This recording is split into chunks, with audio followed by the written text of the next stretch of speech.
কিরে হরি, হচ্ছিস কি? পেন নাম জমিদার বাবু। আগে এই ছাগলটারে একটু ঘাস বিছুলি দিয়েছিলাম আর কি। বেশ বেশ, তা তোর পোষ্যটি তো দিব্যি ডাগর ডগর হয়েছে রে। দেখেই আমার জিপটা কেমন সুসুর করছে। কি বলো তোমরা? আগে হুজুর, শেয়ার বলতে শেয়ার বলতে হ্যাঁ রে হরি, ছাগলটাকে তো অনেক খাওয়ালি, এবার যে আমারই ওটাকে খেতে মন করছে। হ্যাঁ, কতদিন যে ভালো করে কচি পাঠার ঝোল খাইনি। ঠিক ঠিক ঠিক, কতদিন যে খাননি। আহ নাও দেখি ওই হরির ছাগলটাকে তুলে নাও, ও যা দাম চায় তাই দাও, লোকসান যেন না হয়। এগে এগে মাফ করবেন জমিদার বাবু, এইটা আমার বড্ড প্রিয়। এরে আমি বেচতে পারবো না। ও বাবা, সাহস তো দেখি মন্দ নয়, আমাকে না বলিস। সত্যি কথা বলতে আর ভয় কি জমিদার বাবু, জিনিস আমার, বেচা না বেচা আমার ইচ্ছা। বেশ বেশ, কথাগুলো যেন মনে থাকে, ফলের জন্য তৈরি থাকিস। এই চলে।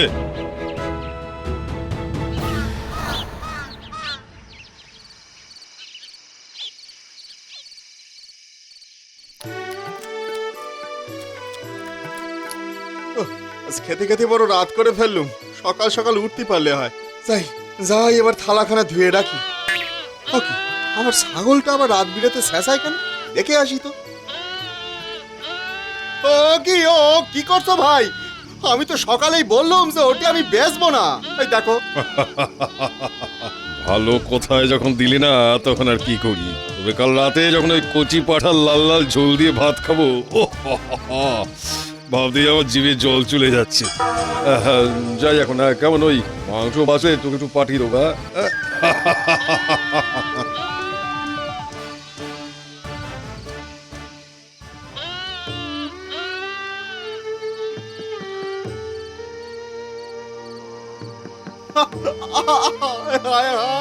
আমার আমার এতদিনের পোষা ছাগল, কত ভালোবাসতাম রে তোরে।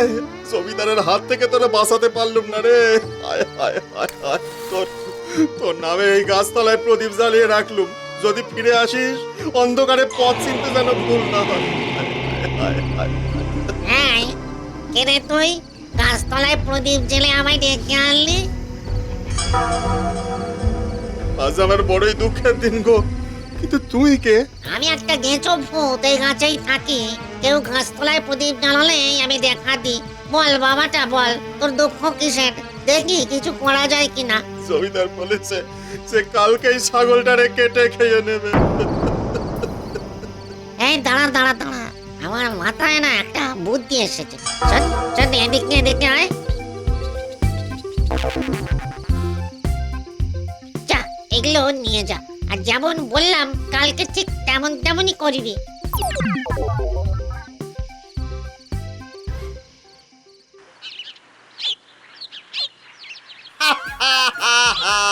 এই ছাগল নিল জমিদারে, খুশির দিন যে এলো ফিরে, আনন্দ আর ধরে না রে। দা দিন দা ধা দিন দা না দিন দা ধা দিন দা। ও হরি, তোমার হলো কি? ছাগল হারিয়েছে, পাগল হলে নাকি? তাই তো খুশি কেন? আরে শোনো শোনো, ছাগল গিয়ে তো বেঁচে গেছি। ওই অপয়া ছাগলের জন্যই তো এতদিন আমার অবস্থা ফিরতেছিল না। জটাই সাধু বলেছিলেন, যেদিন ওই কালো ছাগল তোর ঘর থেকে বিদায় নেবে, সেদিন থেকে তোর আর কোনো দুঃখই থাকবে না। তাই নাকি? এই দেখো না, দেখো তার প্রমাণ দেখো। আগে রাতে ছাগল গেল আর ঘরের তোরে সোনা এলো, সকালে দরজা খুলেই দেখি এতগুলো গয়না পড়িয়াছে। সত্যিই তো, এ তো ভারী আজব ব্যাপার। এবারে জমিদার বুঝবে ঠেলা, জমিদারের পাত্তা নিয়ে এবারে গুটলো বলে। সে কি আরে এবার কি অলক্ষণে কথা? আরে নিকুচি করেছে পাঁঠা ঝোলের। এই এই কে আছিস? আগে এই মুহূর্তে হরির ছাগল যেন হরির বাড়িতে পৌঁছে দেওয়া হয়, এক্ষুনি। যে আগে হুজুর, যে আগে।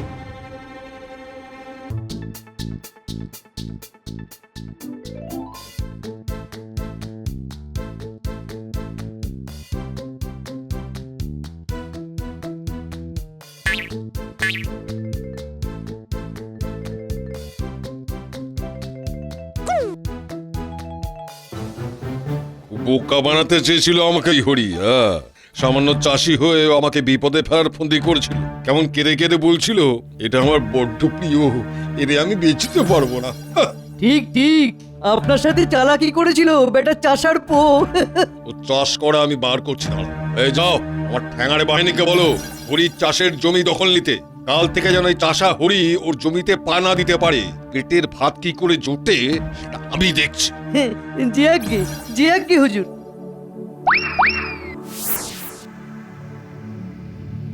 এ কি অন্যায় কথা! আমার জমিতে আমার এই চাষ করতে দেবেন না? কেন দেবেন না? এই যে ভায়া, এদিকের পথ ভুলে যাও এবার থেকে। জমিদার বাবুর সাথে চালাকি করার ফল এবার ভুগতে হবে। পেটে কিল বেড়ে শুয়ে থাকো এবারে।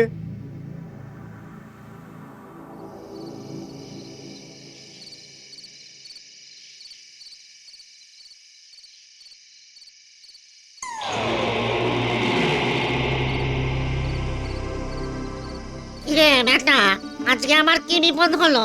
আর বলো না গেছো দাদা, আমার জমিটা এবার গেল বোধহয়। আচ্ছা, বেশ বেশ, সে খাওয়ার একটা ব্যবস্থা করা যাবে, কিন্তু তুই যেমন মুখ বেজার করে থাকলে চলবে না বাপু। সব অবস্থায় সর্বদা হাসি খুশি থাকতে হবে। ওই হাসির গুণেই তো ছাগল ফিরে পেলি, তাই না? এই গামলাটা নিয়ে যা, এর কাছে যখনই খাবার চাইবি তুই পেয়ে যাবি। তোর আর কোনো কষ্টই থাকবে না, পাগল ছেলে আমার।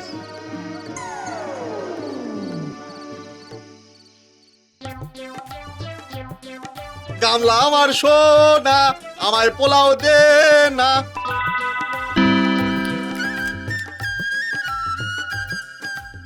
আরে সো, আরে সো, চাষির কাছে হেরে গেল জমিদারের পো।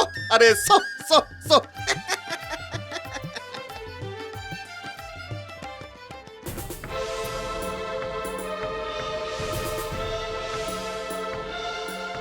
আজ্ঞে হ্যাঁ হুজুর, আমি নিজের কানে শুনেছি ওই চাষি বেটা আপনার নাম নিয়ে মস্করা করছে।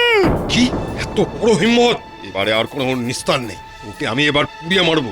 কইলে সব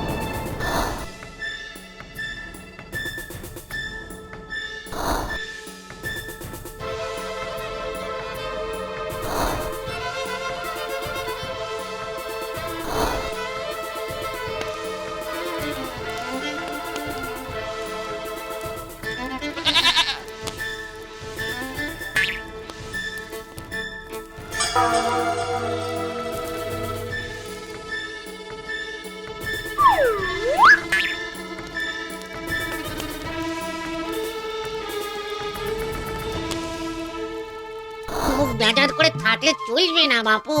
সব অবস্থায় সর্বদা হাসি খুশি থাকতে হবে। জমিদার আমার ঘর পোড়ালো, বাড়ি আমার বড় হলো, মাথার উপর আকাশ, চন্দ্র সূর্যের আলো। এটাও তো ভালোই হলো। হ্যাঁ, আহারে আহা, শোকে বেচারার মাথাটাও খারাপ হয়ে গেল বুঝি। না, এবারে আমাদেরও কিছু করা উচিত। চলো চলো সবাই চলো, জমিদারকে উচিত শিক্ষা দিতে হবে। ও গেছো দাদা, এবার আমি কি করব? একটা পথ বলে দাও। তোকে আর কিচ্ছু করতে হবে না, তোর হাসি মুখই তোকে সাহায্য করবে। পেছনে ফিরে দেখ।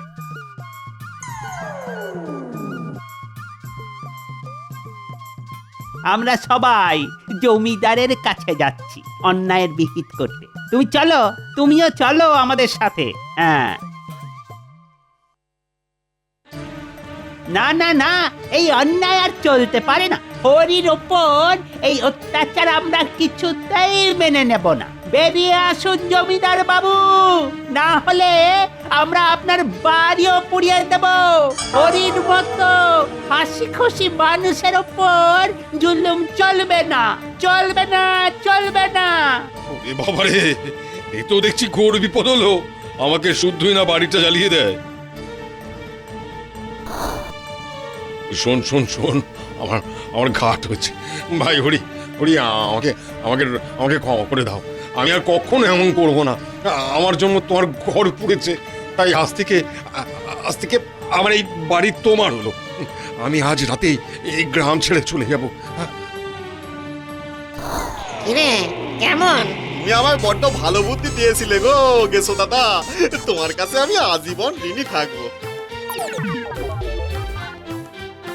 ভাই রে, একদিন আমিও তোর মতোই ভালো মানুষ ছিলাম। নাম ছিল রাখে হরি। কারো খারাপ চাইনি, বরং পাল্লি উপকারী করেছি। কিন্তু ওই জমিদারের খারাপ লোকেরা আমাকে বাঁচতে দেয়নি। তবে মরে গিয়েও আমার মনটাকে মেরে ফেলিনি রে। তাই আজও ভালো মানুষের উপকার করার চেষ্টাই করে যাচ্ছে। তুমি সত্যি খুব ভালো গো রাখো হরি দাদা, আমারও বিপদের হাত থেকে বাঁচালে তুমি। আজ থেকে এই হরি তোমার ভাই হলো। আমার আর কোনো চিন্তা নেই, সারা জীবন আমি হাসি মুখেই থাকতে পারবো। কথায় বলে না, রাখে হরি মারে কে।